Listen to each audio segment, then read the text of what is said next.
Interview Expert est aujourd'hui du côté de Lone Plage.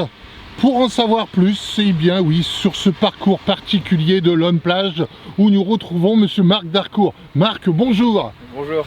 Comment allez-vous? Effectivement, nous avons passé des moments difficiles, une année difficile, et nous ouvrons cette première course à Lone Plage en partie sable pour le motocross. Comment cela s'est passé pour arriver à avoir cette autorisation? Bah ouais, c'est vrai déjà qu'on sort d'une partie d'un an et demi un peu compliquée sur les courses de sable. Donc on a eu la chance l'année passée de réussir à organiser la Loon Beach, donc oui. Au mois de début octobre.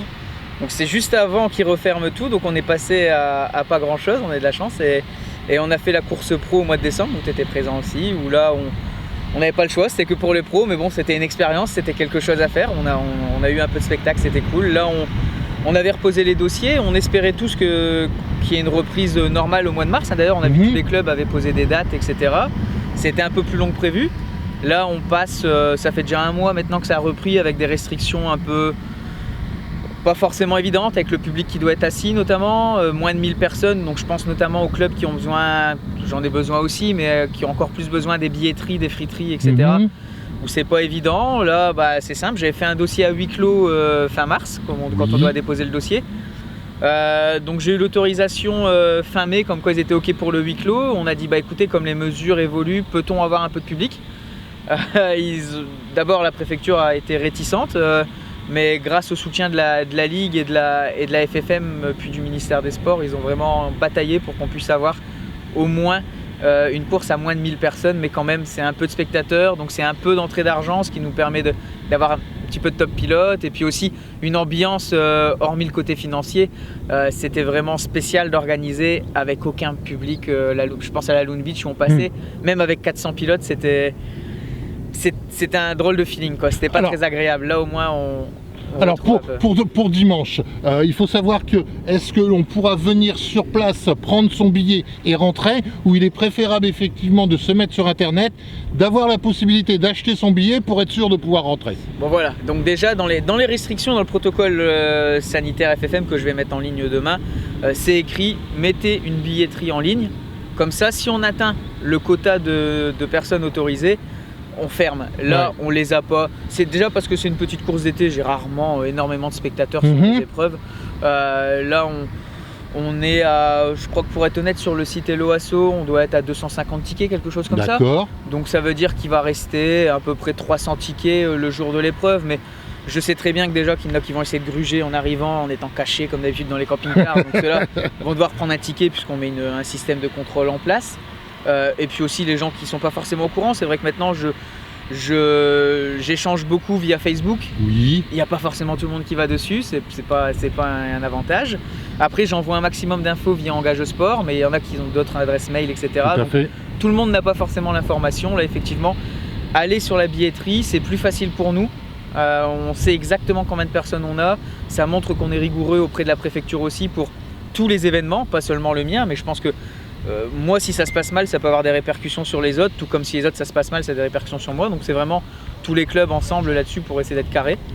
Donc il y aura de la place sur place, mais une fois qu'on a atteint les 1000 personnes sur site, on ferme. Ok, d'accord. Bon, on va parler effectivement de cette course. Lone Plage est un site reconnu, c'est une piste reconnue au niveau sable, que ce soit dans la région, au niveau national, voire également international. Ça va se proposer en 3 éléments. Dans un premier temps, le vintage.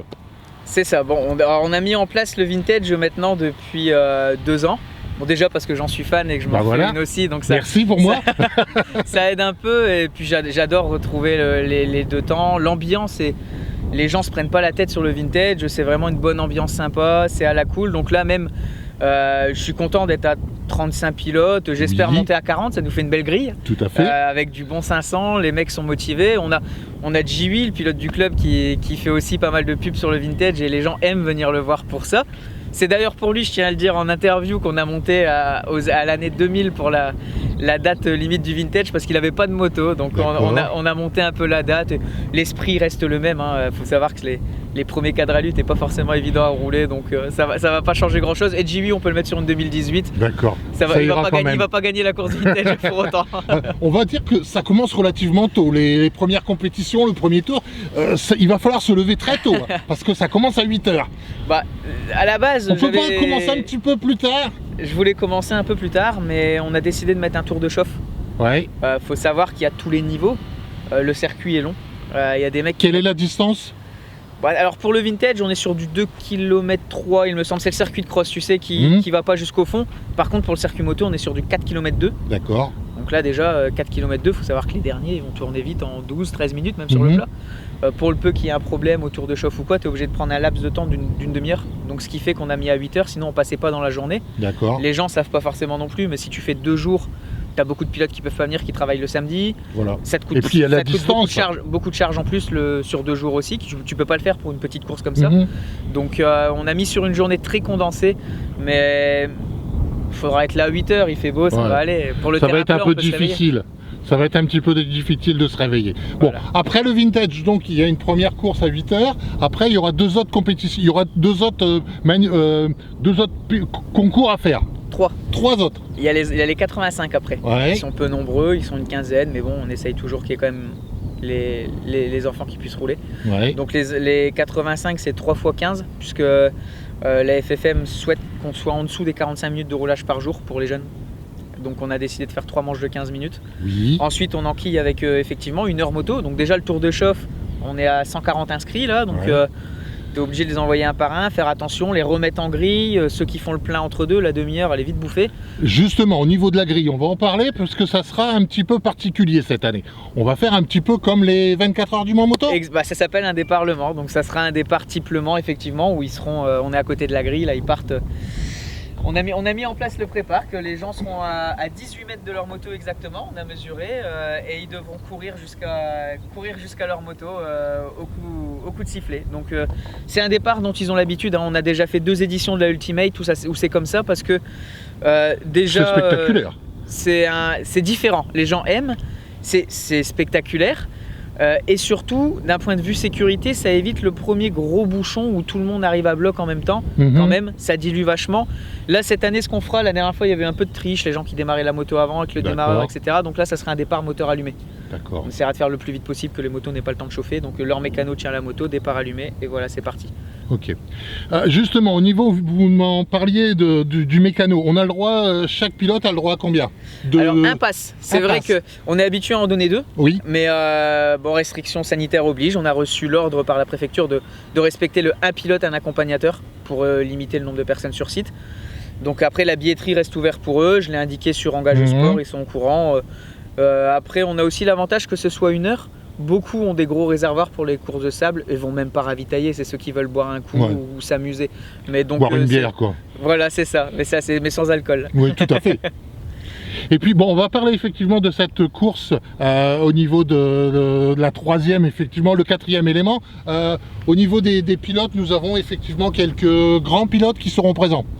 Oui, c'est grand pilote et puis d'une autre discipline, donc ça c'est toujours marrant. On a Cédric Soubeyras, donc on va dire en tête d'affiche parce que c'est le plus présent sur les réseaux sociaux, c'est aussi le plus sympa je pense. Comment vous l'avez contacté? Je sais plus, on se parle de temps en temps. J'ai dû lui dire, je sais plus si je lui ai dit qu'il y avait cette course là ou s'il l'a vu. Il m'a dit ça tombe bien, j'ai ma geste pour l'élite 2 semaines après, ça me fait mettre les roues dans le sable. Il aime bien venir voir aussi ses fans du Nord qui voient pas souvent, donc il arrive ce soir pour tester un peu la moto demain parce que je pense qu'il n'a pas fait beaucoup de sable entre le Supercross US et les quelques courses de terre. Donc on a Cédric, on a Petar Petrov qui m'avait envoyé un message aussi qui souhaitait venir. C'est assez cool parce que lui il a le Grand Prix d'Angleterre la semaine prochaine. Ils ont besoin de rouler en intensité course, donc c'est vrai que c'est pas du tout le même terrain que Materley-Bassines ni les mecs. Ça sera un entraînement. Mais ça met en intensité de course avec des pilotes qui mettent un peu de gaz parce que ça c'est nos 2 pilotes, on va dire étrangers presque, pas de la discipline. Ils auront fort à faire avec Jérémy Auquier qui est quand même très en forme. On l'a vu à la dernière course au mois de décembre où il a impressionné du monde. Je pense que même eux sont au courant qu'il sera certainement un ton au-dessus et ça les forcera à élever le niveau, donc c'est intéressant. On aura effectivement des pilotes tels que Camille. Camille n'est pas là parce qu'il s'est fait opérer du genou, je pense que tout le monde l'a vu sur les réseaux, il est très actif. Il y a 2 mois et demi. C'était un bon rétablissement. Voilà, son père sera là avec la structure d'accord, Eric. Motorsport. Voilà. Donc Camille ne pourra pas rouler, mais on a quand même des outsiders de luxe pour le sable avec Stéphane Wattel qui met du gros gaz aussi et qui est aussi pilote shot, donc c'est bien par rapport à notre main partner. Et on a aussi des jeunes aux dents longues comme Valentin Madolo ou Enzo Levrault qui roulent vraiment bien aussi. Bon, on se retrouve donc dimanche, la préparation donc pour les motos, la partie technique, puisqu'il y aura bien sûr une préparation technique avec un contrôle. Ce sera le samedi à partir de 14 h à peu près. C'est ça, à partir de 15 h, contrôle technique, 15 h, 18 h pour la moto et aussi le contrôle technique et administratif.